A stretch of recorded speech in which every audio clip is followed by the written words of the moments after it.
Good afternoon, everyone. My name is Chris Ruetz, and I'm the Area Vice President and Country Manager for CyberArk Canada, and I'm thrilled to be hosting today's session where I'll be providing some questions to a great panel here focused on identity security framework. And I will just do a quick round table and have everybody introduce themselves, and we'll get things started. And by all means, this is an open discussion. I do have questions to ask, but if you do have questions in the audience, please make sure you submit the questions. We will get to it through the chat here.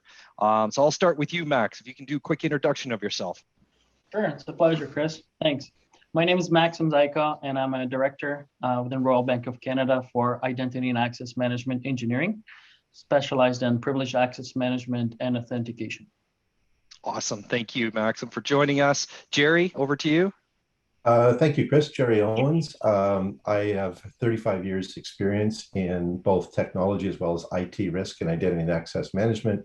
I spent the last year and a half, almost 2 years, helping customers manage the implementation strategies and operating models for complex identity and access management programs. And it's a pleasure to be here today. Thank you, Gerry. And Barak. Awesome. Hey, Chris, thanks again for everyone for joining us. My name is Barak Feldman from CyberArk Software. I lead our overall identity security strategy and go-to-market for CyberArk, and also lead the PAM business, the privileged access management side of things. And again, excited to be here. Awesome. Thanks a lot. And we have a really good panel here with some really good experience, especially as we talk about identity security framework and how things have shifted in the business. And the thing I look for right now in identity security is, especially when it comes to framework, there's so many different security frameworks that are out there.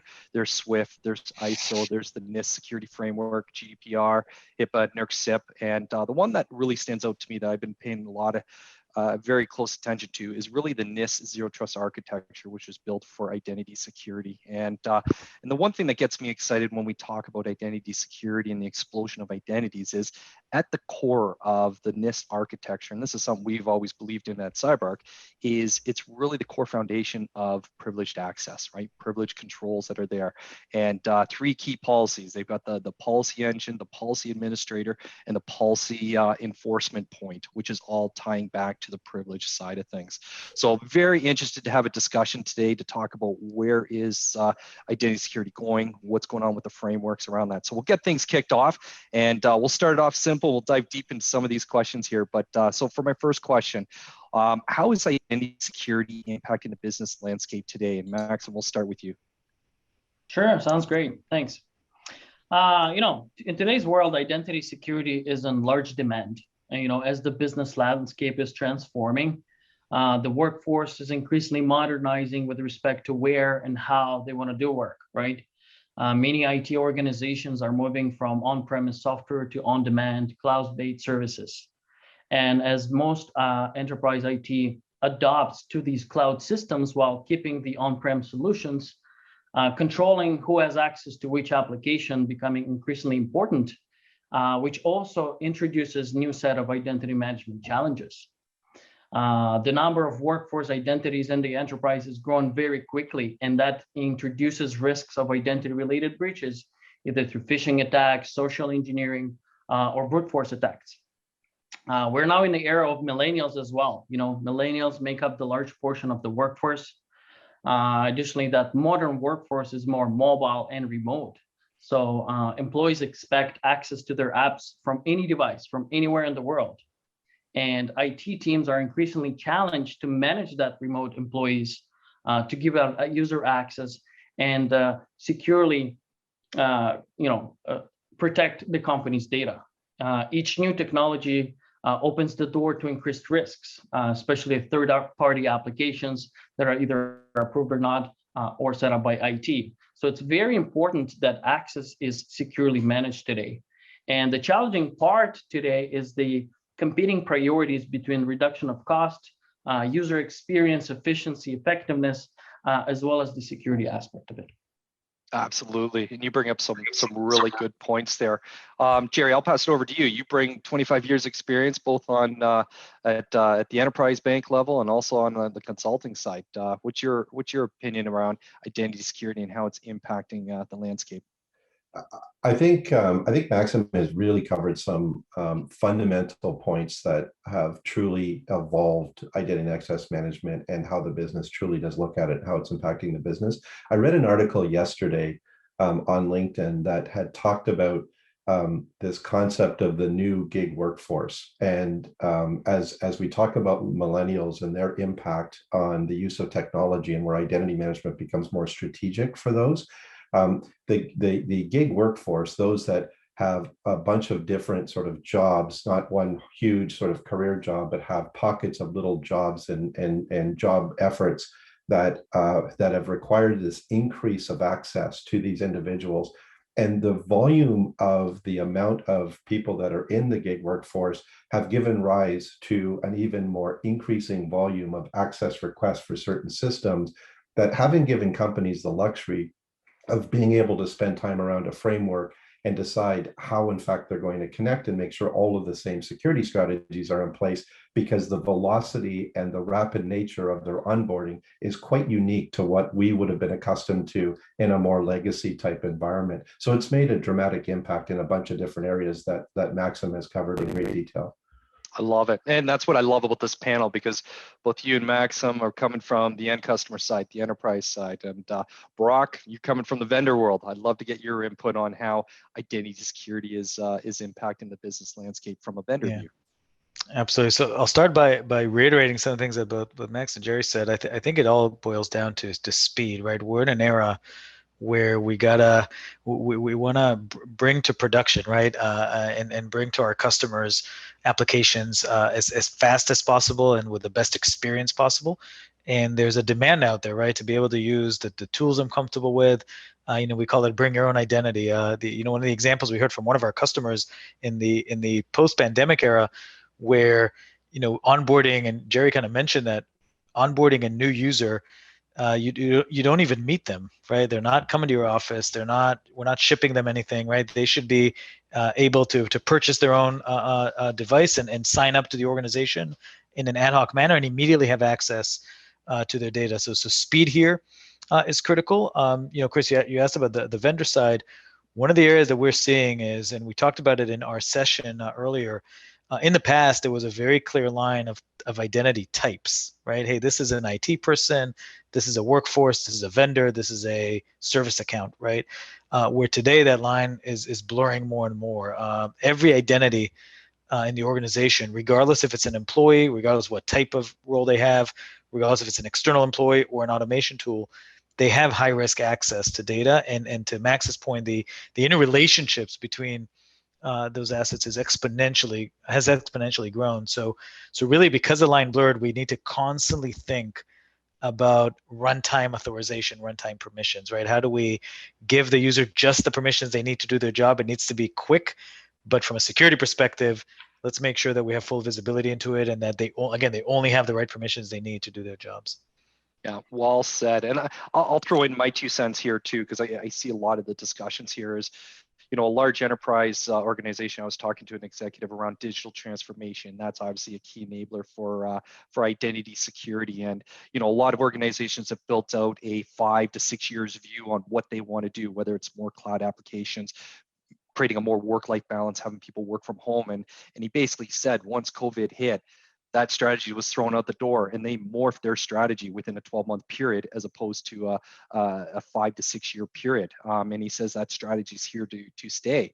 And I'll even take it to a level lower, because we tend to talk about the enterprise, but what about the SMB side of things, where there's a lot of risks on the SMB side? And a local beer brewery I was talking to during the COVID was impacted dramatically, and they used to have customers that would always come in and buy. And when COVID shut things down, they had no way to reach out to the customers, and they thought their business was going to go under at that point there. And then they opened up an online business, and during COVID, their business has accelerated. But by opening it up to an online version, he had to review all the security risks that weren't there before. And it was really around managing the identities, what people have access to around that. So thank you so much for getting things kickstarted. So my next question I have is, how have you aligned, or you've seen businesses align to their IAM and PAM program, to their overall operational risk framework? And Gerry, I'll start with you on that. Thanks, Chris. The one thing that I think we all have to continue to remind ourselves, because access management has become so encompassed within a cybersecurity framework, we often treat access management as a risk. And access management is actually not a risk. It's a control, right? It's a control that's there to protect access to your sensitive information. And I think far too often we get seduced by different types of frameworks, different types of models, of platforms, of technologies that people can come in and help solve all of your earthly problems. But I think one of the things you have to ground yourself to is the organizational operational risk framework. What are the risk assessments associated with your application? What are your crown jewel assets? What are the things that you're trying to protect yourself against? And then understand the design of access that would ultimately control and protect the very risks against those assets. In some cases, you may have a low-level set of access controls for certain applications because they aren't private or they don't represent huge risk to the organization. But at the same time, you may have a set of crown jewels or very sensitive risk-based applications with, tons of high velocity, high volume, high dollar figure transaction components, or even private and privacy type information. You would obviously have a different set of hierarchical controls for access management. And I think it's important that as you establish the frameworks, and whether you use external frameworks or internal frameworks, you have your own, cybersecurity, or you use Nist, or you're ISO certified within your organization. It's always important to ground yourself to your operational risk framework so that you understand the risks that you're trying to protect, and you're designing the controls around the risk with those applications. And it also allows you to sort of align and define what your overall strategy needs to look like, because now you start to balance it with the risks associated with the things you're trying to measure, with usability and user access that creates that level of productivity and convenience to your user base. Yeah, well said. And Maxim, I want your opinion on this too. I'm going to intertwine a question from the chat here because I think it ties in very nicely. But one of the questions here is there are several internal, external frameworks. How do you pick the best one out there? So I wouldn't mind your input on that. For sure. I think the best, it's really, our goal and responsibility is to ensure, as Gerry mentioned, we establish the controls to protect access to our sensitive assets, right? So I think being technology agnostic, sticking to the best principle of the best practices, right, to ensure that we secure the identity access authentication for the entire workforce, which also applies to privileged access management. Setting up your journey of getting your strategy aligned, defining your PAM-based risk framework, designing, implementing appropriate access controls, and then providing sufficient monitoring, reporting, and mitigation strategies around the overall risk of the organization. Yeah, well said. And Barak, I know CyberArk puts a lot of focus on, understanding the frameworks that are out there and trying to make sure we've got our controls and aligned to some of the stuff. Wouldn't mind your input around this. Yeah, I'd like to answer it actually in two parts, right? That are a little different, right? The first one on the operational risk side, and then Max said it perfectly. We tend to think of privilege access management as obviously a security control, which it is, right? These are the most powerful accounts. These are the accounts that attackers are after, and we want to make sure that we have full control, full visibility, and so on. But privilege access is also an operational activity, right? What I mean by that is, if someone needs high risk, elevated privilege access to a system, that means that there's probably a problem or something that is extremely sensitive, right? That needs to be addressed quickly. That probably touches, right, some very sensitive parts of the business. So we have to think about that. And Max mentioned again that the usability, the aligning with some of the modern tools out there. But as far as the framework side, one of the things that we see a lot, especially in the move into cloud and automation and SaaS and so on, you mentioned Nist, Chris, which I agree. Nist has phenomenal controls around identity proofing and thinking about constantly verifying the identity. But think even, we pitch a lot security by design, right? What I mean by that is, as you're building new applications, as you're deploying new services to your customers, we have to make sure that we as security professionals partner with the business early on, so to avoid an afterthought, right? And really think about, even a lot of customers we talk to say, hey, we need to be SOC 2 compliant, we need to be FedRAMP, we need to be whatever it is. Let's work on that early and build the application in a way that supports what the application needs, right? And make sure that it's built in all the access controls that it will need, and all the, again, the identities associated with it, and so on. So that's another thing to think about constantly, right? Is how do we establish security advocates in a partnership with a business to make sure that we think about those controls early on and not post deployment. Let's call it. Yeah. Well said there. So obviously, identity security, it's a hot topic right now today. And my question to the team is, why now, right? What has changed? And I'd love to get everyone's feedback on that. Max, we'll start with you there. Sure, sounds great. Well, if we look at the statistics out there, we can see that 79% of the organizations have experienced an identity-related security breach in the last 2 years. Taking a step back, security used to be simpler. Employees would be working primarily on the site, connected through VPN. They would access their service or their applications, which would also be on site. So as long as you build a strong security perimeter to keep the bad guys away, your company's secure. In today's world, digital transformation is the new normal. So that competitive advantage, companies began rapidly adopting cloud-based technologies and services to deliver these compelling digital experiences for the customers. And that trend has accelerated tremendously in 2020. And as of today, the perimeter becomes ineffective. With digital innovation, newer technologies, it's putting increasing strain on the integrity of the perimeter-based security approaches. Each and every customer, remote worker, device, and application now potentially need an entry point towards our most sensitive systems. The worldwide pandemic had a dramatic impact on nearly all functions across the business, IAM being no exceptions, right? In the era of the remote working, the traditional approaches to access management are struggling to manage these devices, these identities that now sit outside of the enterprise. And with thousands of entry points, the network perimeter becomes even more vulnerable. And unfortunately, threat actors, they understand this and they know this. So in today's hybrid and multi-cloud world, the identity is the new security perimeter. Well said. And Barak, I wouldn't mind your input because coming from CyberArk, 20 years, we were the pioneer of privileged access management. You've seen the innovation that the industry has grown from perimeter security to insider threat to now we're transitioning to identity security. Love your input on this. Yeah, first of all, word for word what Max said, right? I cannot agree more. I think the big change is that there's now technologies available for us to actually implement things that we always dreamt about, right? Mm-hmm. I remember, right, 2003, right? I was fairly new to CyberArk, and we were pitching a password vault, and I remember analysts saying, "Why are you investing in this? Passwords are going away," right? Mm-hmm. And 18 years later, we still have passwords, but we are actually on the verge of passwords going away, right? We're finally there, right? It took 18 years.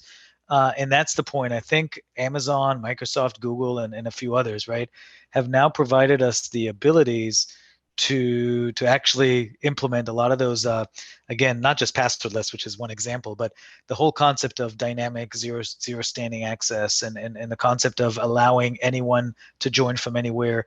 So it opened the doors, right, to read data and make decisions, which is the best in an ideal world, right? It's the best security framework. Of course, in the past, we just couldn't do it. But the reason why now, it also opened the door to attackers, right? Suddenly, if you think about the cloud, let's pick on AWS, but again, it could be any one of the main providers. If you go to AWS and you assign a role, an IAM role, which is very different than what we're used to, right? It's not a user that we used to just say, hey, this user has access to these servers. When you assign a role, there's hundreds of policies and thousands of permissions that you can assign that role. And if I'm a business, I'm going to say, hey, I don't even know half of these things. I'm just going to give it all, right? Because I don't want to take the risk. It goes back to early Active Directory and Novell eDirectory days, right? Where we're just, there's too much here. I'm just going to give it all. In the new world, and again, why now? In the new world, we can actually say, you know what? Give it all, right? I'm not going to tell you what to do. We're going to take a look on a daily basis and tell you, hey, by the way, you don't need half of these because it's never used, or what in reality it's actually, there's a lot of AI and machine learning available to us that we can make the right decision. And that's the real reason of why now. Yeah, lots of information coming at everybody. I remember, so Max, I think they've probably changed the name of it since, but the CFI Cert Professional Development Day that all the banks participate on a yearly basis, we started that 15, 20 years ago when there was like 50 participants or something. And we had a keynote speaker, who was the CEO of the CISO at the time. I think they were starting to use that phrase, of British Petroleum. And out of the gate, he started to talk about the fact that in a very short amount of time, the perimeter is going to give way to other methods of security access into data, that firewalls and moats and walls are no longer going to be the security component protecting people from getting in. It's going to be around access to your data and how you transform that. Now, before I got into security, cybersecurity, I actually led network engineering at the bank. So of course I'm thinking, I don't know where this guy came from, but he's totally wrong. Network security, where it's at. And there's just no way this is ever going to transform, doesn't know what he's talking about. I think if I kept his email address, I'd probably contact him and say, well, you were smarter than I gave you credit for, because that's exactly where we are today. And when Max and Barak had sort of described this, identity management and identity security has become the new perimeter. It is the new firewall, and it is what you're going to have to set controls in place to protect access to sensitive data. So it has changed dramatically. Absolutely. Well said there. My other question here is, obviously identity security has a tremendous impact on the business domains and the end user experience, which is what's been talked about a lot today. How are businesses managing the business demand versus the technology demand? Max, I'll start with you on this one. Sure. That's always a paradox. Balancing the ease of use and security is always a challenge, right? IT teams are focused on securing the data, protecting the company from the breach, while employees want to get their work done quickly and easily. So adding additional tools and processes just adding complexity to employees' workday, which affects their productivity. So there's a huge need for solutions that can actually strike that balance. And a lot of technologies and organizations, they're embracing digital innovation, DevOps, right? Where developers and IT teams, they rely heavily on automation and cloud services to accelerate the pace of their innovation and software releases. However, there are certain implications as well, because securing the pipeline is also often inconsistent. So the credentials and the secrets used by the application, these non-human identities, they become easy targets for the attackers. We can also see some challenges from a workplace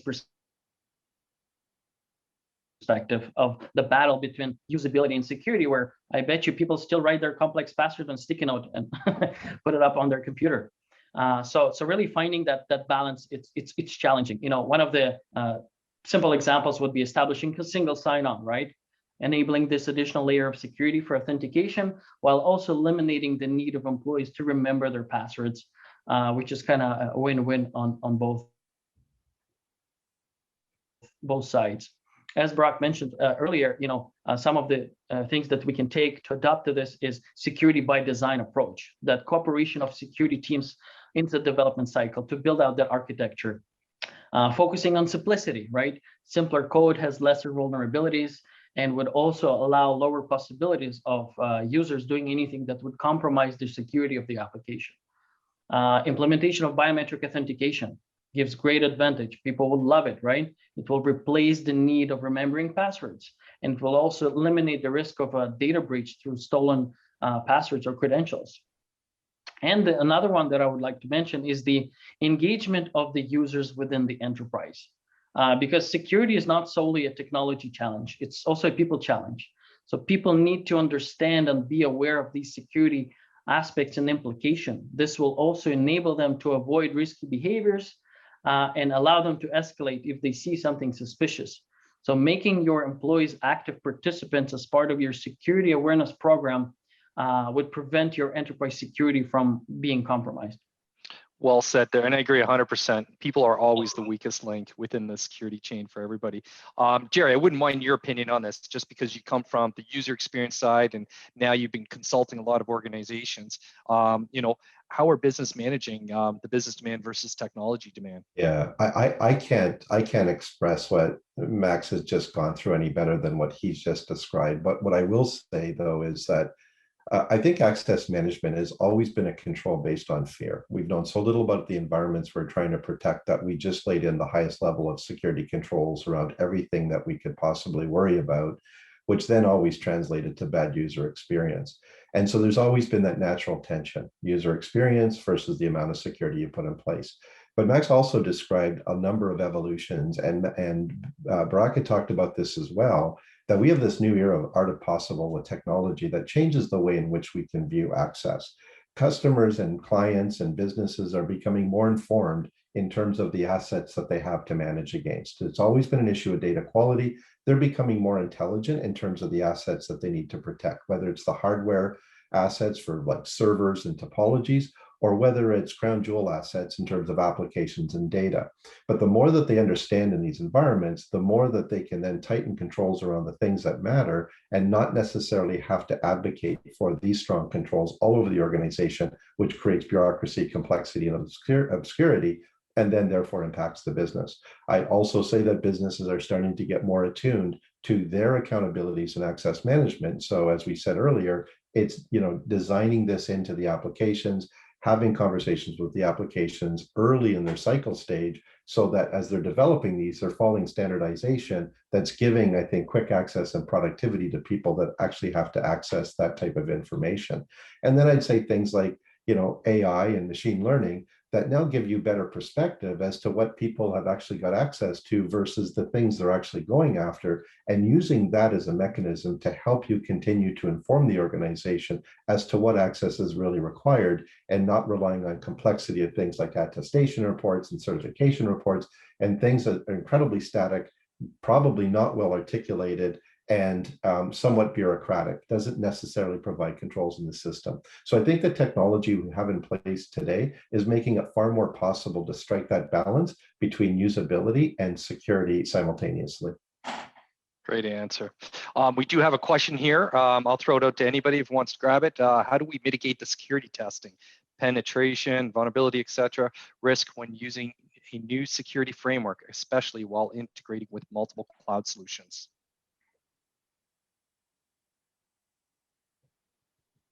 Barak. Yeah, I'll go for it. That's a tricky one. I'll start from the end of the question, right? Because I think that's the biggest challenge that I mentioned earlier, right? We're overwhelmed. It's not even multiple cloud solutions. It's a lot of technologies. If you think about the DevOps world, right?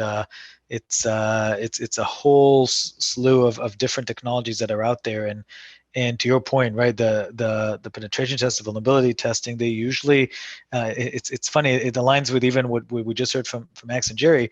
We need to look at it as what is the day-to-day, right, of the identities that we're trying to protect? What are they actually doing? And continuously analyze what they're doing, what they're accessing, and based on that, create different controls, right? So really, if we talk about multiple cloud solutions, that's why the identity is the new battleground, because the identity itself can access a vast amount of technologies. If we can protect what the identity is doing and have controls around it, again, without understanding specifically security testing finding, but usually the findings are around the permissions that the identity has, the lack of visibility, sometimes credential harvesting, or even bypassing MFA.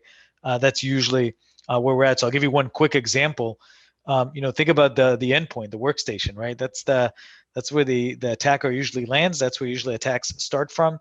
If we can say, look, first of all, this identity definitely should not have local admin rights on their workstation. But even if they're trying to access a high-risk system, we should be able to say, hey, if you want to do it, going back to the usability, go ahead and do it, right? No one's going to stop you. We're not going to put these controls to stop your ability to do it, but we may add another factor of authentication. We may add another session audit or session recording, and at best, let's at least send an alert to someone, say, hey, this user is doing something high risk that they've never done before from a place they've never been. We're letting the user do it, right? Because it's not as critical, but at least you know about it and potentially take action on top of it. Great answer. We got 1 minute left, so I'm going to give you guys final question, 20 seconds. Final thought or advice on identity security framework. Max, we'll start with you. Sure. I think, to manage identity within your organization, you need to first identify what your success would look like, set the goals. And once you have the goals, you will present them to your stakeholders to ensure that you're all aligned and you're on the same page. Then you would have to look at your systems. Are they on cloud? Are they homegrown? Are they on premise?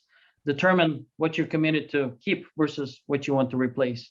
And once your goals and parameters are set, you'll need a team to execute this.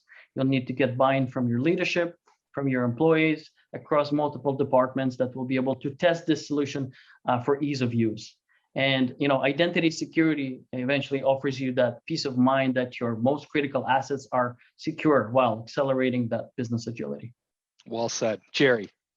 Understand your risk, understand your business drivers, and understand the capabilities that you need to have that in fact fulfills those specific requirements. And you can then map that into technology capabilities as you sort of go along your access management journey. Perfect. Barak.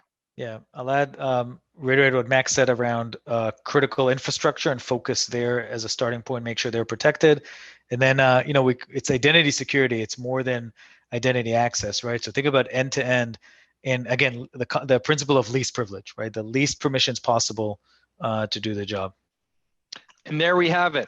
Identity security framework. Thank you so much, everyone. I hope you got some value out of this session, some really good answers to the questions and everything, and appreciate you taking time to hear more about this topic.